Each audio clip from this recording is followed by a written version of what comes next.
नमस्कार। आपने सबने नवरात्रिना पावन पर्वनी अनेक अनेक शुभकामनाओं। गुजरात के मुख्यमंत्री श्री विजय रूपाणी जी, उप मुख्यमंत्री श्री नितिन भाई पटेल, गुजरात भाजपा प्रदेश अध्यक्ष और संसद में मेरे साथी श्रीमान CR पाटिल जी, अन्य सभी मंत्रीगण, सांसदगण, विधायकगण, मेरे किसान साथियों, गुजरात के सभी भाइयों और बहनों, नवरात्रि के इस पावन पर्व में मां अंबे के आशीर्वाद से आज गुजरात के विकास से जुड़े 3 अहम प्रोजेक्ट्स की शुरुआत हो रही है। आज किसान सूर्योदय योजना, गिरनार रोपवे और देश के बड़े और आधुनिक कार्डियक हॉस्पिटल गुजरात को मिल रहे हैं। ये तीनों एक प्रकार से गुजरात की शक्ति, भक्ति और स्वास्थ्य के प्रतीक है। इन सभी के लिए गुजरात के लोगों की बहुत बहुत बधाई देता हूं मैं। भाइयों और बहनों, गुजरात हमेशा से असाधारण सामर्थ्य वाले लोगों की भूमि रही है। पूज्य बापू और सरदार पटेल से लेकर गुजरात के अनेक सपूतों ने देश को सामाजिक और आर्थिक नेतृत्व दिया है। मुझे खुशी है कि किसान सूर्योदय योजना के माध्यम से गुजरात फिर एक नई पहल के साथ सामने आया है। सुजलाम सुफलाम और सौनी योजना के बाद अब सूर्योदय योजना गुजरात के किसानों के लिए मील का पत्थर साबित होगी। किसान सूर्योदय योजना में सर्वोच्च प्राथमिकता गुजरात के किसानों की आवश्यकता को दी गई है।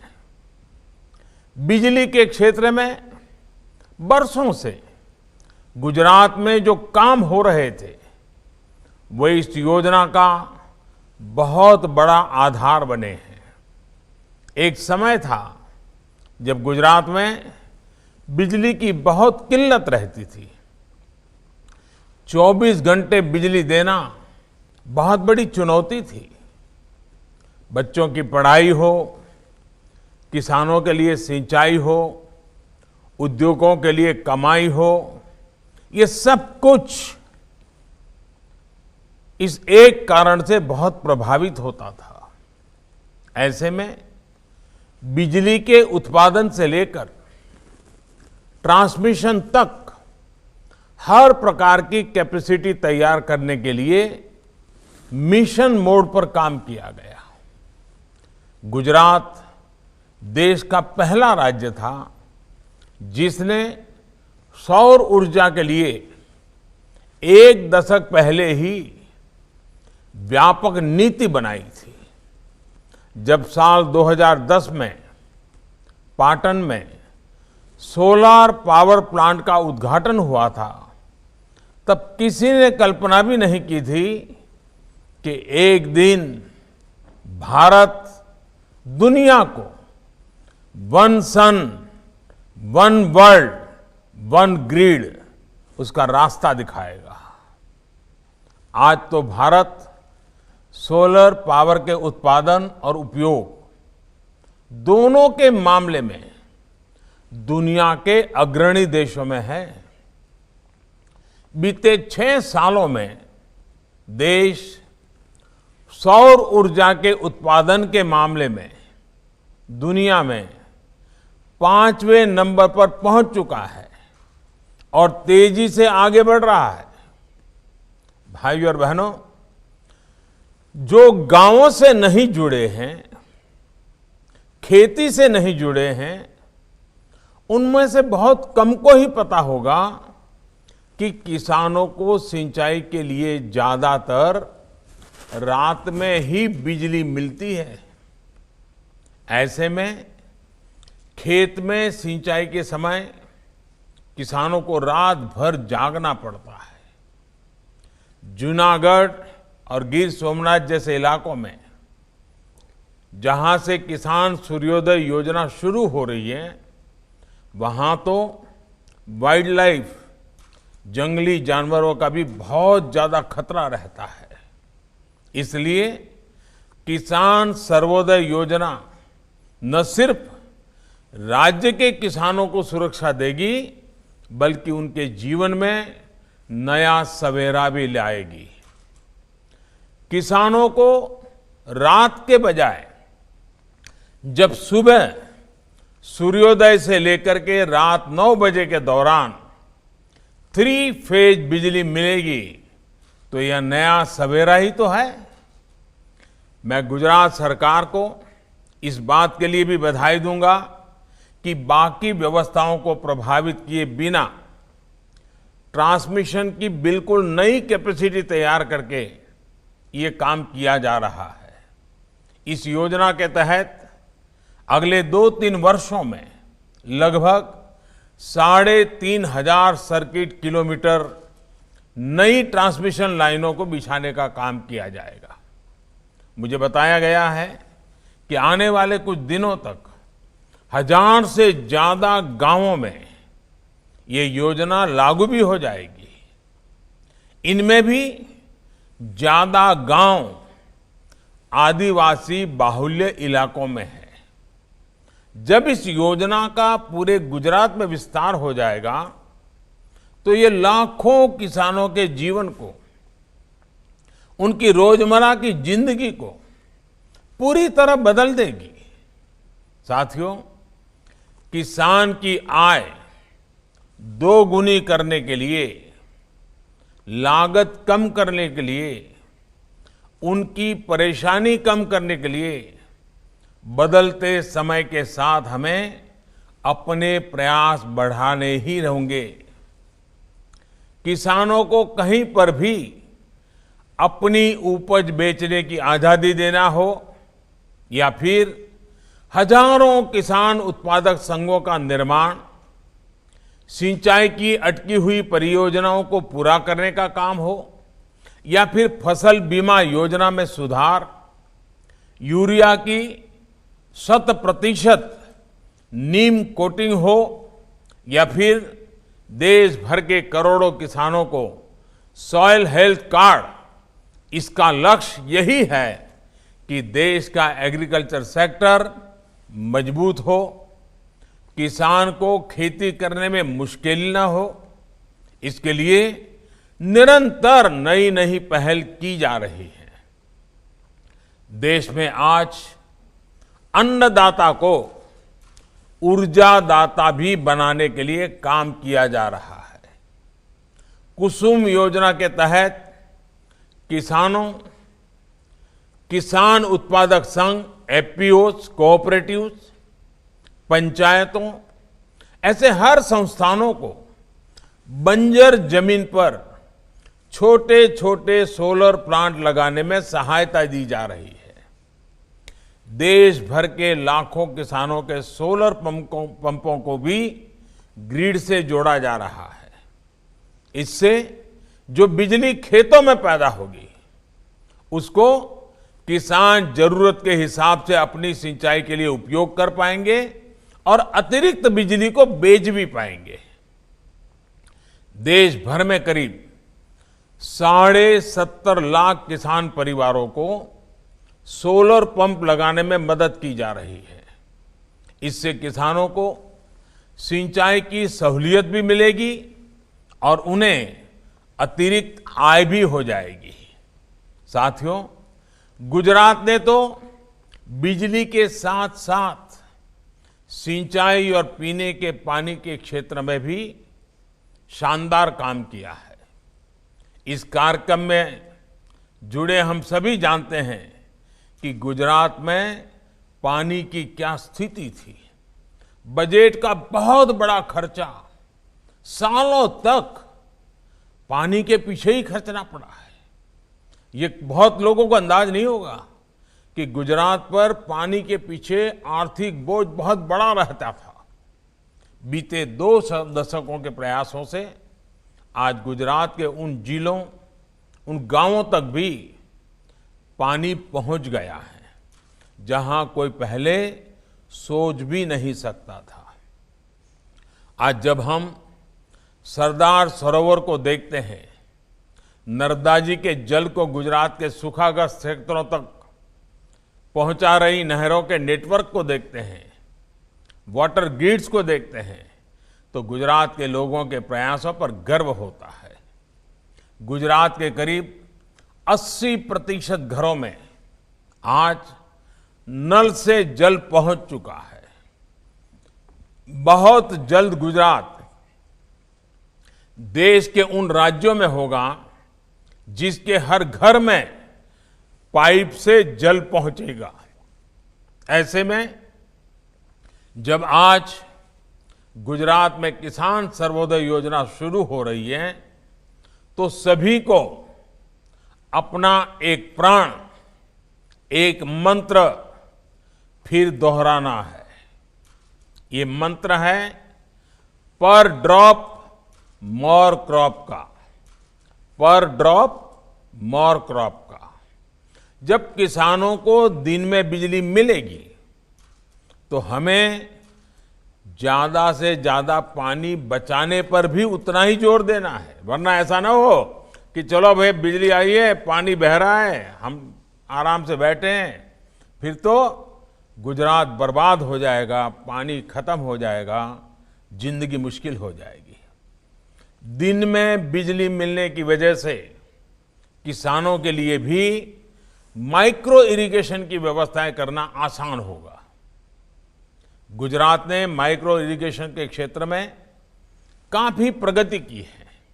टपक सिंचाई हो या स्प्रिंकलर हो, किसान सर्वोदय योजना से इसके और विस्तार में मदद मिलेगी। भाइयों और बहनों, गुजरात में आज सर्वोदय के साथ ही आरोग्योदय भी हो रहा है। ये आरोग्योदय अपने आप में एक नया नजराना है। आज भारत के सबसे बड़े कार्डियक अस्पताल के रूप में UN Mehta institute of cardiology and research centre का लोकार्पण किया गया है। ये देश के उन चुनिंदा अस्पतालों में से हैं जिसमें वर्ल्ड क्लास इंफ्रास्ट्रक्चर भी है और उतनी ही आधुनिक हेल्थ फैसिलिटी भी है। बदलती लाइफस्टाइल के कारण हार्ट से जुड़ी समस्या को हम देख रहे हैं, दिनों दिन बढ़ती चली जा रही है, वन छोटे बच्चों में हो रही है। ऐसे में ये अस्पताल गुजरात ही नहीं, देश भर के लोगों के लिए बहुत बड़ी सुविधा है। भाइयों और बहनों, बीते 2 दशकों में गुजरात ने आरोग्य के क्षेत्र में भी अभूतपूर्व काम किया है। चाहे वो आधुनिक अस्पतालों का नेटवर्क हो, मेडिकल कॉलेज हो या हेल्थ सेंटर्स हो, गांव-गांव को बेहतर स्वास्थ्य सुविधाओं से जोड़ने का बहुत बड़ा काम किया गया है। बीते 6 सालों में देश में स्वास्थ्य सेवा से जुड़ी योजनाएं शुरू हुई हैं, उनका भी लाभ गुजरात को मिल रहा है।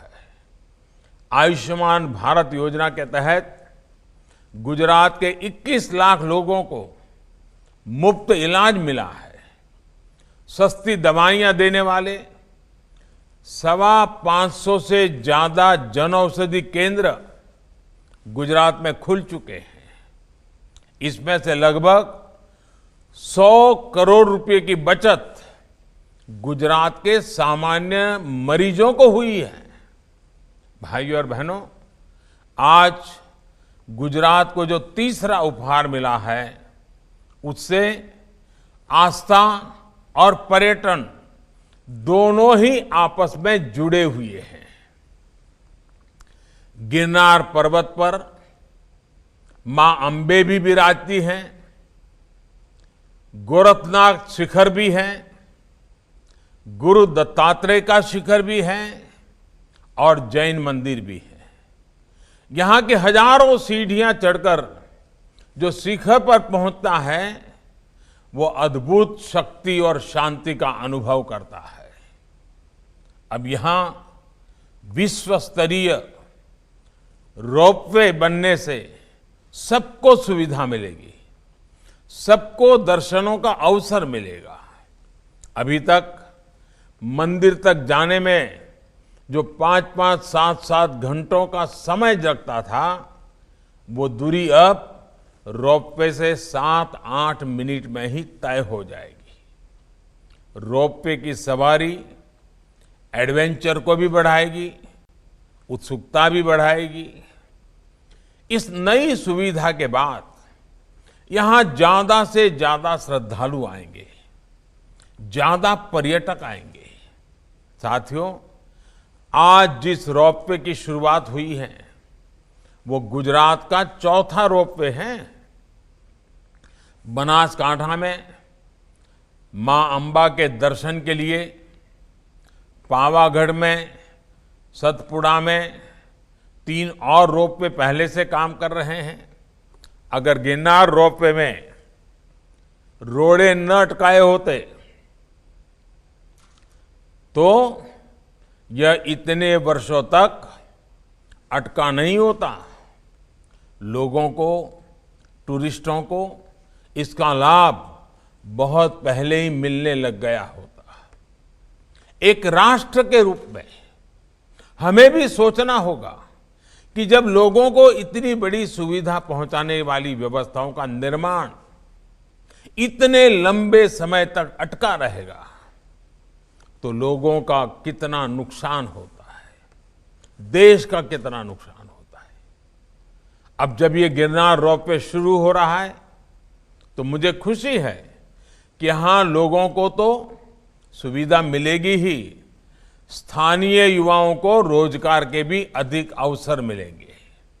साथियों, दुनिया के बड़े बड़े टूरिस्ट डेस्टिनेशन, आस्था से जुड़े केंद्र इस बात को स्वीकार कर चलते हैं कि हमारे यहां ज्यादा लोग तभी आएंगे जब हम टूरिस्टों को आधुनिक सुविधाएं देंगे।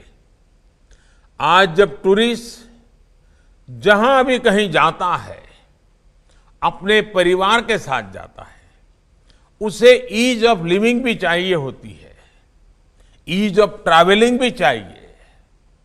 गुजरात में अनेकों जगह हैं जिनमें भारत ही नहीं, दुनिया का बड़ा टूरिस्ट डेस्टिनेशन बनने की क्षमताएं पड़ी हैं, अपार संभावनाएं पड़ी हैं। अगर माता के ही मंदिरों की बात करें तो भक्तों के लिए गुजरात में पूरा सर्किट है। मैं सब माताओं के स्थानों का उल्लेख नहीं कर रहा हूं, और गुजरात के सभी कोने में ये शक्ति रूपेण माताएं गुजरात को निरंतर आशीर्वाद देती हैं। अंबाजी हैं, पावागढ़ तो है ही है, चोटीला चामुंडा माता जी हैं, उमिया माता जी हैं, कच्छ में मातानो मढ़, इतने ही यानी अनगिनत हम अनुभव कर सकते हैं कि गुजरात में एक प्रकार के शक्ति का वास है। कई प्रसिद्ध मंदिर है। आस्था के स्थलों के अलावा भी गुजरात में अनेक जगह हैं जिनकी क्षमताएं अद्भुत है। अभी आपने भी देखा है कि द्वारका के पास शिवराजपुर समुद्री बीच को अंतर्राष्ट्रीय पहचान मिली है, ब्लू फ्लैग सर्टिफिकेशन मिला है। ऐसे स्थलों को विकसित करने पर वहां ज्यादा से ज्यादा पर्यटक आएंगे और अपने साथ रोजगार के नए अवसर भी लाएंगे। आप देखिए, सरदार साहब को समर्पित स्टैच्यू ऑफ यूनिटी दुनिया की सबसे ऊंची प्रतिमा अब कितना बड़ा टूरिस्ट अट्रैक्शन बन रही है। जब ये कोरोना शुरू हुआ उससे पहले ही करीब करीब 45 लाख से ज्यादा लोग स्टैच्यू ऑफ यूनिटी को देखने जा चुके थे। इतने कम समय में 45 लाख लोग बहुत बड़ी बात होती है। अब स्टैच्यू ऑफ यूनिटी को फिर से खोला गया है तो ये संख्या फिर तेजी से बढ़ रही है। इसी तरह छोटा सा उदाहरण देता हूं मैं। अहमदाबाद में कांकरिया झील, कांकरिया तालाब तक पहुंचने वालों की संख्या, एक जमाना था वहां से कोई गुजरता नहीं था, दूसरा रास्ता लेता था।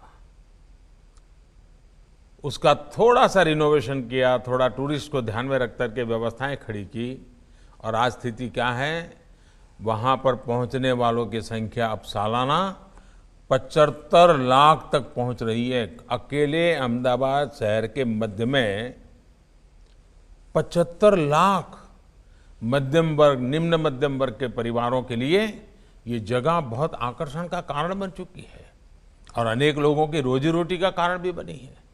ये सारे परिवर्तन, टूरिस्टों की बढ़ती हुई संख्या, स्थानीय लोगों की आय बढ़ाने भी बहुत मदद करती है।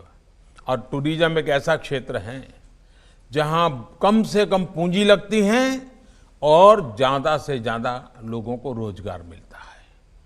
हमारे जो गुजराती साथी, और मैं चाहूंगा विश्व भर में फैले हुए गुजराती बंधु भगिनी को मैं आज आग्रह से कहना चाहता हूं, गुजरात के ब्रांड एम्बेसडर बनकर आज पूरी दुनिया में गुजरात के लोग छाए हुए हैं।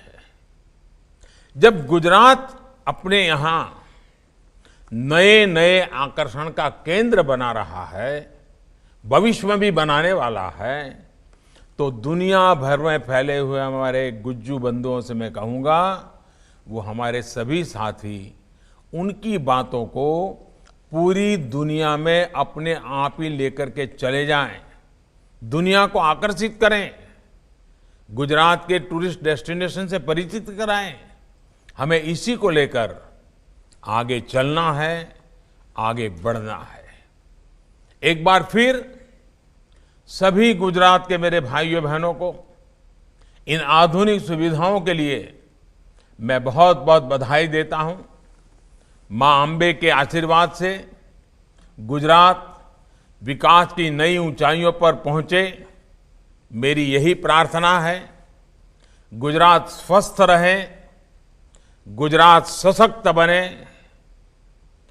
અને મારા ગુજરાતના ભાઈઓ બહેનોને એક દિલની વાત કરવી છે અને મને ખાતરી છે કે મારી આ વાતને આપ જરૂર સત્કારશો અને મને સાથ આપશો।